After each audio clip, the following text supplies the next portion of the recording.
Մի քիչ որ երկար պատասխանեմ կլինի։ Երկար պատասխանեք, նաև հաշվի առնելով ձեր երեխաները։ Տեսեք, մենք ունենք մի իրավիճակ, որ հանրային քրեական հետապնդում հարուցող դատախազը իր որոշման մեջ նկարագրել է մի գործողություն, որ իբր Արշակ Սրբազանը կատարել է այդ գործողությունը, որը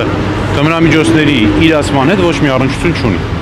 Այսինքն այն ինչ որ գրել են գործողությունները, եթե օրինակ ենթադրենք դա իրականում տեղի ունեցած լիներ, ապա անգամ այդ պայմաններում հնարավոր չէր լինի Արշակ Սրբազանին մեղադրել այդ հոդվածով։ Սրանից հետո, սրանից բացի կալանքի միջնորդությունը զարթուղի ճանապարհներով գնում հասնում է մեր կողմից շատ հարգված, շատ օբյեկտիվ դատավոր Մասիս Մելքոնյանին։ Մասիս Մելքոնյանը այս հանգամանքներում, երբ հիմնավոր կասկածը բացակայում է իմ նշված հանգամանքներից ելին, իմ նշած հիմնավորումներով, այնուամենայնիվ կիրառում է 2 ամսյա կալանք։ 2 ամիսն անցնելուց հետո Շենգավիթի դատարանը հերթապահ էր, երբ որ արդեն կալանքի երկարացման միջնորդություն պիտի ներկայացվեր։ Միջնորդությունը ներկայացվում է Շենգավիթի դատարանի տեղեկություններով, այդ միջնորդությունը կրկին զարթուղի ճանապարհներով գնում հասնում է Մասիվի դատարան։ Հույս ունենալով, որ կհանդիպի մեր կողմից շատ սիրելի, շատ հարգված, շատ օբյեկտիվ դատավոր Մասիս Մելքոնյանին։ Բայց բախները չի բերում, որովհետև Մասիս Մելքոնյանը պարզվում է Հայաստանում չի։ Այլ գտնվում է Ամերիկայի Միացյալ Նահանգներում։ Դրանից հետո այս միջնորդությունը նույն զարթուղի ճանապարհներով պտտվում է, գալիս է հասնում է կենտրոնի դատարան։ Կրկին մեր կողմից շատ ավելի սիրելի, շատ ավելի հարգված մեկ այլ դատավոր, կարող եք ասել, Կարեն Ֆարխոյանին։ Եվ մենք հավատում ենք, որ Կարեն Ֆարխոյանը իրականացնի արդարադատություն եւ Արշակ Սրբազանն ազատ կարձակվի։ Պարոն Բաբայան, մակագրի Հավատացիք, չէ՞։ Իհարկե, Ֆարխոյան։ Այո, ձեռքովա։ Երեք հատուկ կտրել են, հա։ Եթե չեմ սխալվում 21 թվականին կամ 20 թվականին,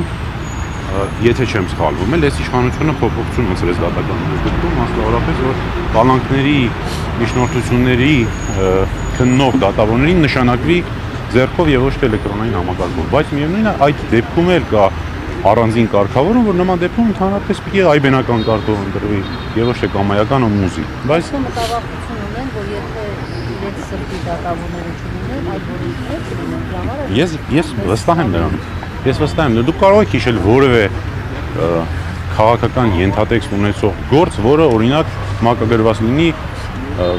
քիչ թե շատ օբյեկտիվության համբավ ունեցող դատավորի։ Չի եղել նման, երբեք չի եղել։ Եթե եղած է լինի, վստահաբար օբյեկտիվ է եղել այդ որոշումները։ Պարոն Բաբայան, իսկ այս գործով ուղեկցությունք եղել է, թե չի եղել։ Դե հիշում եք, որ նախաքննության գաղտնիությունից ելնելով չեմ կարող շատ փակագծեր բացել, բայց կասեմ, որ ոչ, որևէ ուղեկցություն չկա։ Պարոն Բաբայան, իսկ այդ իրական ապացույցը որ կորել է ինչ-որ։ Ես անկեղծ ասած չունեմ տես տեղեկություն, բայց այսօր խոստանում եմ կնիչին կհարցնեմ դատական նիստի ժամանակ։ Չգիտեմ կպատասխանի թե չէ, բայց ես կհարցնեմ։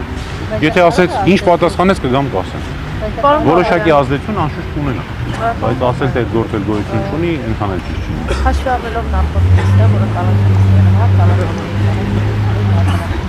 այս դեպքում ևս ենթադրվում որ նույն հիմնավորումներով են լինելու եւ կարող եմ ասել դրան ո՞րն են հիմնավորումները եւ արդեն 4 հոգիս չէ դրանց 3-ից մեկը ո՞րն է այդ խոչընդոտելը նախաքննությանը խոչընդոտելը ինչպես չգիտեմ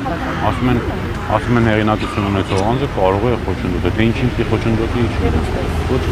ոչ մի կերպ ուղղակի գրելու դելու համար